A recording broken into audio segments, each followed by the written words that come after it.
You're listening to Astonishing Healthcare, the podcast hosted by Judy Health, focusing on the biggest issues affecting healthcare consumers, benefits plan sponsors, and health plans. We're covering how things truly work or don't in the U.S. healthcare system and pharmaceutical supply chain, and we're doing it in an astonishingly efficient way.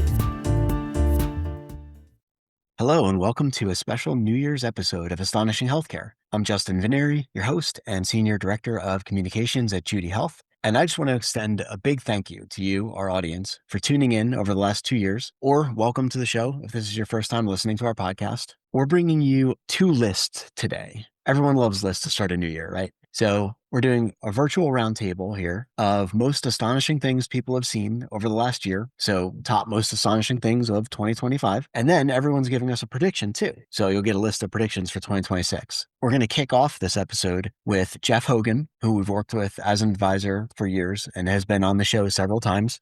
Most recently, Jeff joined us for episode 76, which had one of my favorite titles, Jeff, PBM Boogeymen and Stopping the Madness Out There. And then episode 57 was how first movers are taking control of their health plans in 2025. So, Jeff, thank you so much for joining me for this one. Welcome back to the show. Justin, great to be here again. All right. Most astonishing thing of 2025. And for compliance, I'm going to give everybody the same disclaimer. Just keep your compliance hat on. Tell us a good story. Tell us the most astonishing thing or most surprising thing you experienced related to the pharmaceutical supply chain or health benefits world over the last year.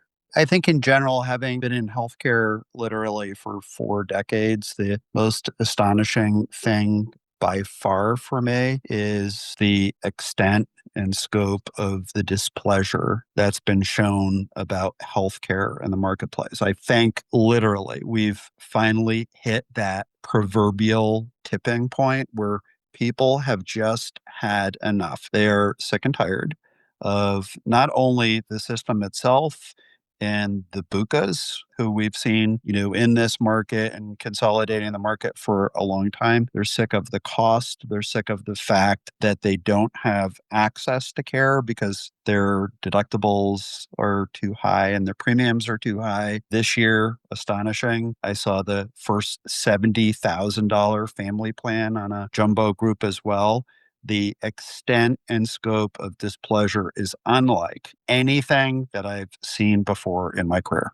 Yeah, that's a big number for a family plan. That's wild. Okay. And Jeff, how about a prediction for 2026 related to our industry? What do you think is going to happen? Yeah, so I predict this year and have already started to see it that this will be the year that finally purchasers of healthcare gain agency over their own plans and begin to do things differently. We have seen, particularly toward the end of the year, hundreds of employers, and I would say anecdotally, I think the number is in the thousands, who have finally secured their data on their own groups and really seen how poorly they've purchased healthcare in the past and the details of what their administrators, including BUCAs and other TPAs, have charged them upfront and on the backside in every which way. And there is this general unrest and unwillingness to continue on the trajectory. So my prediction is that this is the year that we see employers do things and demand things differently, including accountability for costs, risk,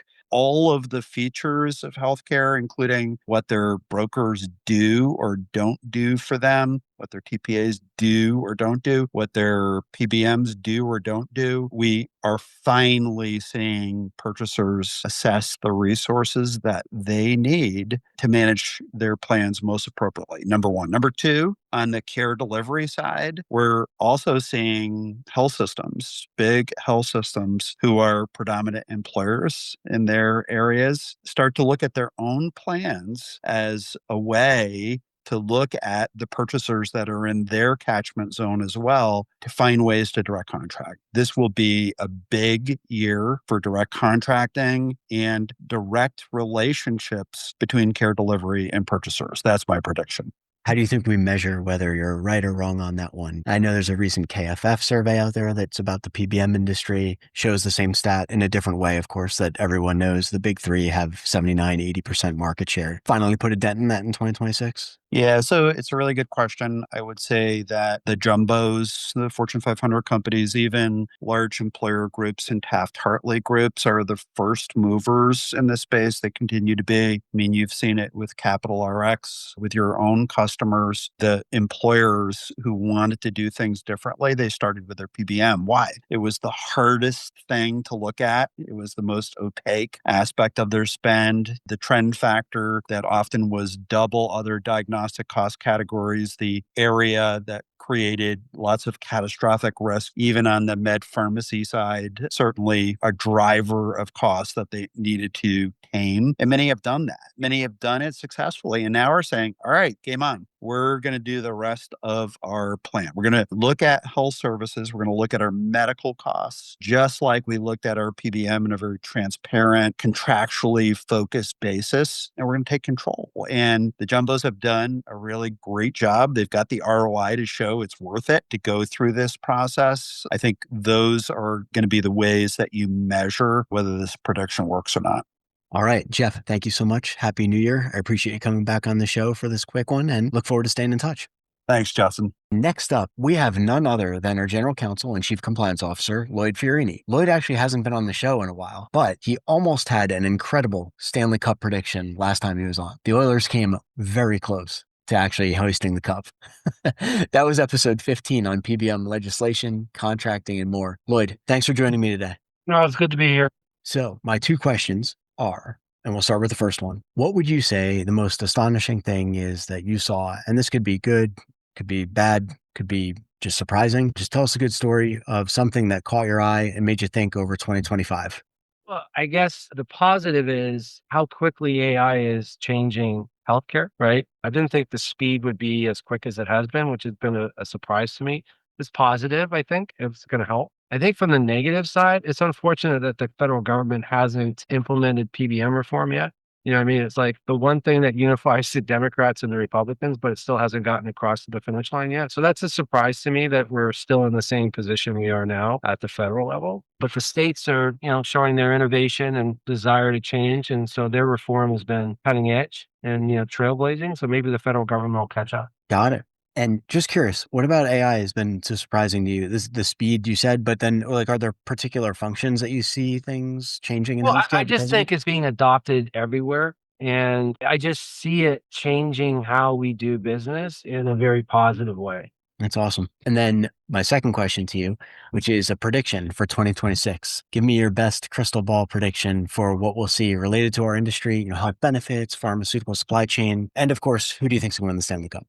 Well, I do not think Florida is going to three-peat. That's for sure. I don't think so. But, I didn't think they were going to repeat as well. So from a hockey perspective, I think it's going to be Dallas that wins. Pains me to say it, but that's who I think will win.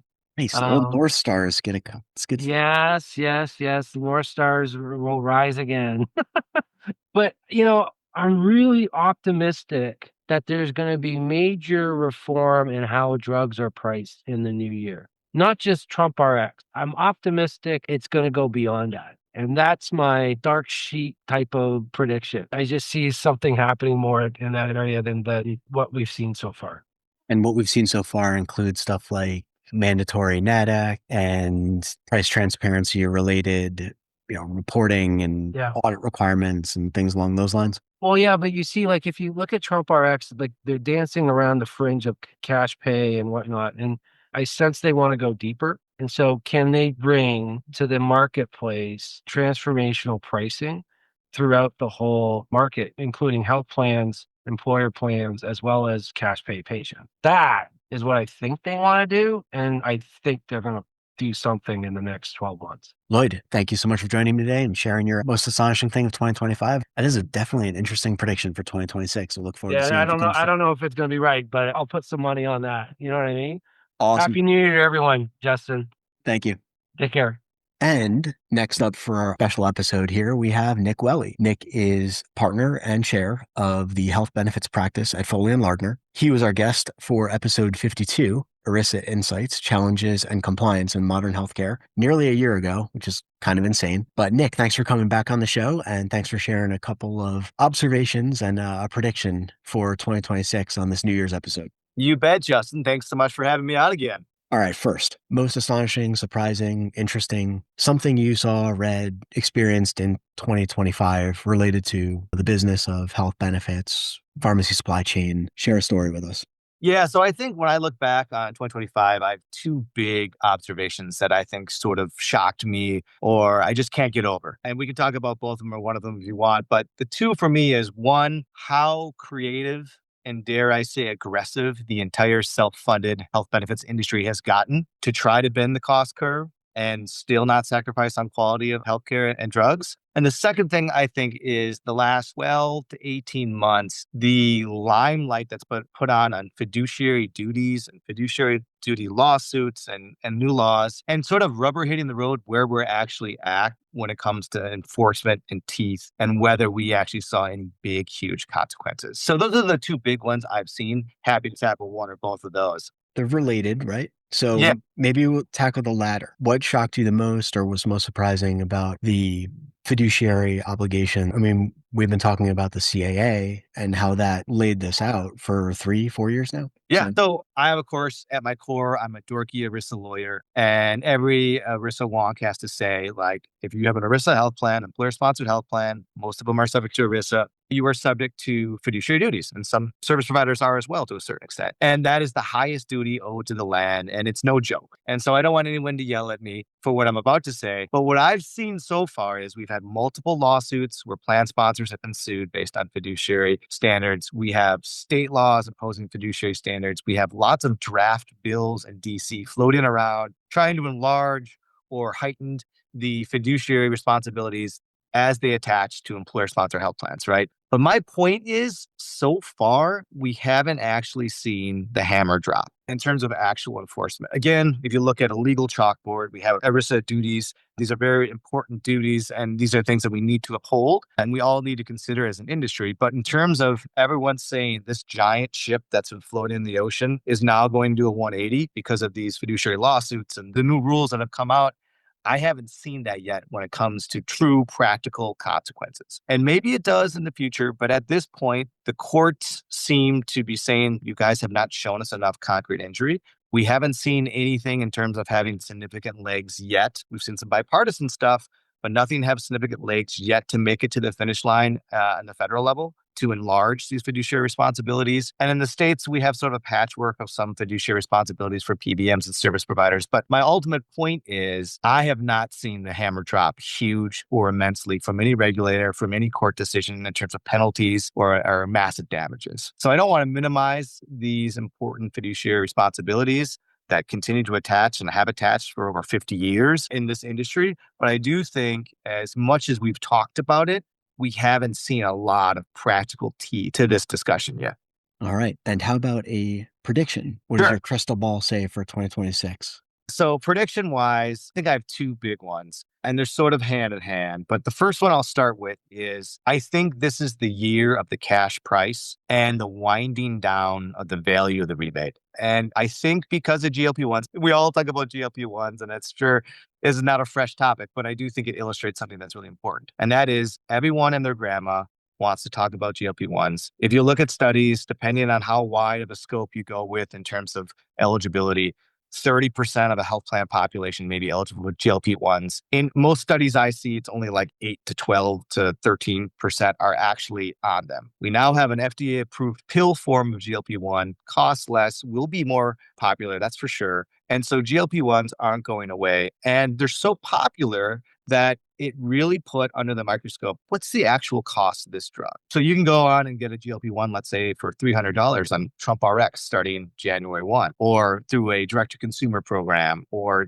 now some retail shops like Costco is going to sell it. And you can get that drug for $300, right? Why is your health plan paying $1,000 for that drug? And I think this is the year we start realizing we need to get to the cash price. And this is the year I think some employers are going to say, and this is not just GLP-1s. I think GLP-1s was the springboard, but it's going to happen for other drugs, fertility, migraine, arthritis, and other sort of popular drugs of why is my health plan paying so much more Why can't I just go get the drug myself? And I think we're going to start leveraging and baking in the cash price, whether that's on the rails of the health plan, or honestly, I think it's going to be off the rails of health plans where we say, hey, individual, go get it yourself and we'll reimburse it through like a health reimbursement arrangement, or we'll give you a cash card and we'll partially pay for your drugs. And I think we're going to start seeing, especially now that we've seen at least one large health insurance carrier essentially state that come 2028, we're no longer going to deal with rebates. So remove the rebates, strip out other remuneration, get to the actual acquisition costs of that drug, and let's operate from that framework. And I know there's been lots of discussions, and CapRx is a pioneer in going with NADAC and alternative pricing and being transparent. And I'm talking more than that. We're talking about going to get the drug directly from the manufacturer, using a direct-to-consumer program, going through Trump RX, going through one of the more popular drugs where you can just get the drug directly via mail, off the rails of the health plan. That is going to force the discussion of why health plans are paying so much more and why aren't we just going from the acquisition cost? Like if I'm an average Joe off the street and I can get this GLP-1 for $275, why can't my health plan? Or can't I just get it myself and I get a partial reimbursement or full reimbursement from my employer? So I do think this will start setting up the winnowing down of the value of the rebate and getting to the actual cash price. And basically sort of a revolt from plan members saying, why am I going through the plan and paying an extra copay for this? And so I think it's going to force the industry to really start saying, we have to start talking in this lane, as opposed to 15-year-old, 20-year-old, 30-year-old language of, well, the cost to the plan is this, the cost to the member is this. And here's some reasons that the drug the plan pays for is got other factors baked into it, right? That's a good one. And Yeah. it piggybacks on Lloyd's prediction that something will change with drug pricing in the United States in 2026. So I think so.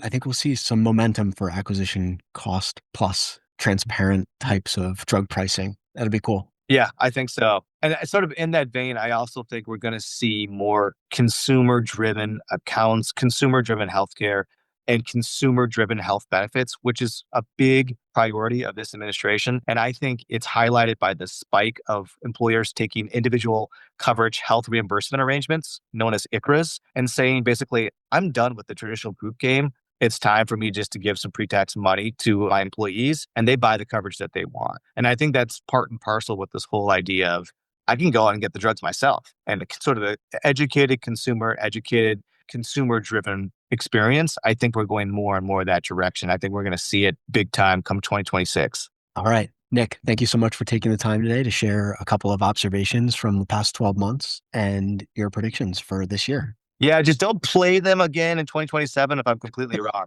Fair enough. Have a great rest of your day, Nick. Great talking to you, Justin. Our next two guests just had to be on the clinical side of the business. I'm so thrilled that I could find time that worked for Sarah Zadi, our Chief Clinical Officer, and Bonnie Hui-Callahan, Senior Director of Clinical Programs. Sarah was with us last on episode 17. Actually, that's not true. She was with us on episode 17, which was about prior authorizations. And then she was more recently for episode 36 on with us with Joe Murad from Vida, talking about clinical programs and chronic condition management. And Bonnie joined us for episode 35, which was also on clinical programs, not surprising. Thank you both so much for joining me today for this special episode. Thank you, Justin. Thanks for having us. All right, Bonnie, I'll start with you. 2 questions. First one, what would you say over the course of 2025 was the most astonishing thing you saw, one of the biggest surprises, could be good, bad? Tell us a good story and why it was important. Sure. So the most astonishing thing for me in 25 was the trends in cardio-diabesity. And what I mean by that, as you could probably tell with the term, that refers to the co-occurrence of cardiovascular disease, obesity, and type 2 diabetes altogether, which, as you can glean, would make someone at even higher risk of serious health issues. Is that a new term? I've actually never heard that before. You know, it's interesting. It sounds like a newer term. It has taken off more recently, but it actually started back about 2014 2014 or so. So it's a decade old. But like I said, and to your point, Wow. I think this term is coming around more and more because of how much more we're seeing the prevalence of it. And of course, with the prevalence of the conditions, we're seeing escalated costs associated with treating and preventing them. Now, what's interesting in 25, because of all of that, what we're seeing is coupled with growing interest on the employer side to want to now offer solutions aimed towards holistic wellness, data-driven prevention, tech-enabled solutions, one-on-one virtual care for these employees to combat this triple threat of obesity, diabetes, and cardiovascular disease. And interestingly enough, to add to that, obesity is now recognized as of 2025 as a chronic disease with the latest American Diabetes Association guidelines. And in that, you'll see that we've now integrated obesity treatment into diabetes and cardiovascular management. So all that to say, the prevalence of cardio-diabesity is not going away anytime soon. And I anticipate we'll continue to see an increase in uptake amongst employers looking for solutions to address cardio-diabesity that takes both a digital approach as well as a personalized multidisciplinary approach to provide convenient, accessible ways for members to get their care. Got it. Sarah, anything you'd add to that, or do you have a separate most astonishing thing you saw this past year? I'm going to piggyback off of Bonnie and say really what was astonishing was the emergence of new care models. And what I mean by that, and partially due to the increased prevalence of what Bonnie referred to as cardio-obesity, which one might argue was that a result and a reaction to the increased demand of GLP-1s, what I was really astonished by, particularly towards the end of the year, was these direct-to-consumer models that I believe resulted from increased consumer frustration with costs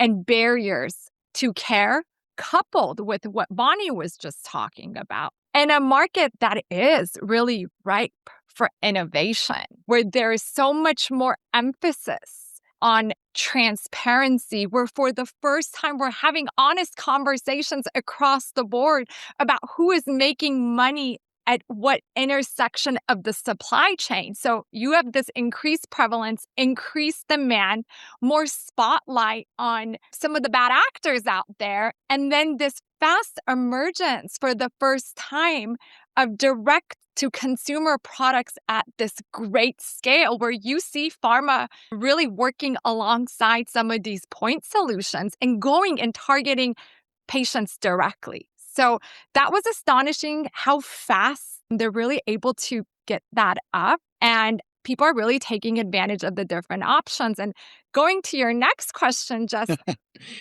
it's all related, right? Yep.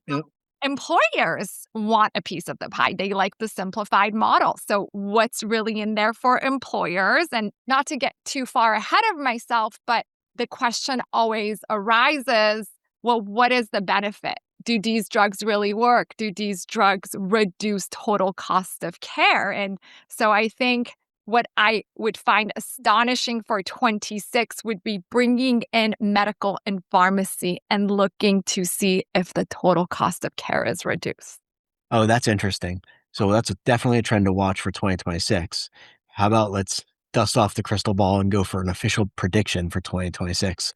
Bonnie? Sure. Yeah. So to add on to what Sarah was mentioning about medical, pharmacy, total cost of care, what I predict for 26 is that we'll see employers start to prioritize what we call site of care optimization strategies to manage the high administrative and drug cost burden associated with healthcare administered drugs. So think high cost specialty drugs like infusions, moving from a patient's medical coverage to their pharmacy benefit with the goal of reducing, as Sarah mentioned, total cost of care. So we're talking about not just pharmacy cost savings, but what about the medical side of the house? What savings are we seeing there? And not just inferred savings, but actual claims data and looking at the savings there. So what's super exciting as well is with Judy Health's unified claims processing platform that can now process medical claims, we're uniquely positioned to be able to make this a seamless service for our clients and members, and excited to see how this takes off in 2026 and beyond. I always promise not to get too salesy. I know we had a successful year with Judy Health, unified claims processing, medical and pharmacy for ourselves. And as we get deeper into 2026, because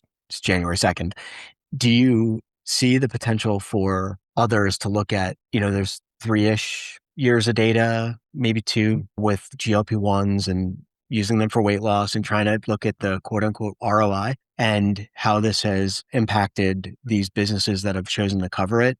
Is that kind of what you see happening as well? Or it's always been hard to measure, right? Because we needed more time. Yes, absolutely. I think that that is going to be something that employers are really going to press on is more and more validation around outcomes and true outcomes around not just clinically speaking, but cost perspective, tying in both the pharmacy and the medical side. We're already seeing it this year. So for sure, to your point, Justin, we will see more and more of that in 26. And we're building out an infrastructure to be able to account for that here at Judy Health. Sarah, anything you'd add to send us off? Completely unrelated, Justin. My prediction, maybe not surprising, is the increased use of AI in some of the clinical workflows. And I'm very careful to say workflows and not clinical decision making, right? Because we're still waiting on some guidance from Medicare and others on the actual clinical decision making component. And we want to do that very responsibly. But I definitely see a future where we use AI to facilitate a lot of the redundant clinical workflow tasks. That sounds awesome. Well, I thank you both very much for your time and I look forward to staying in touch over 2026. Thank you, Justin.